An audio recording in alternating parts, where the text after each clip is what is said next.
সকালের নাস্তায় যদি এই নেহারির ঝোল আর রক চিবানোর সুখ না পান তাহলে সকালটাই বৃথা বস।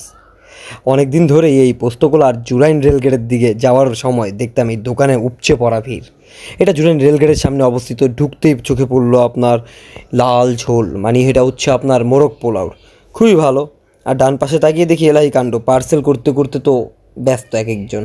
তাদের উপরের সাইডটা হচ্ছে আপনার চাইনিজ আর নিচের সাইডটা আন্ডারগ্রাউন্ডে হচ্ছে আপনার বাংলা, খাঁটি বাংলা। সকাল 10টা বাজে, তাও মানুষের ভিড় দেখেন। তো প্রতিবারের মতোই দেখেন শাকিল আছে আমার সাথে, আর আমরা গম্ভীর মুখে বসে আছি খাবারের অপেক্ষায়। তাদের রুটি চলে আসছে, প্রতি পিস রুটি এবং পরোটার দাম মাত্র 10 টাকা। সাইজটা একটু ছোটো, তবে বর্তমান বাজার হিসেব করলে দামটা কিন্তু একদম জাস্টিফাইড, ফ্রেন্ডলি।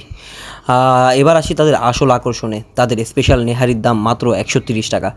ঘন লাল ঝোলটা দেখে তো আমার চোখে পানি চলে আসছিল, আর এই ঝোলে যদি একটু লেবু চিপড়ে দেওয়া যায়, উফ, স্বাদ পুরো অন্য লেভেলে চলে যায়। ভালোই রক ছিল ওটাতে।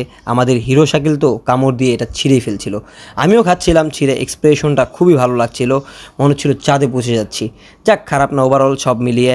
আর তাদের ডাল ভাজিটার দাম মাত্র 20 টাকা। সেটা শাকিলের কাছেও খুবই ভালো লেগেছে। তার কাছে তো প্রতিবারই সব কিছুই ভালো লাগে, কারণ সে খাই খাই করে সবসময় বেশি।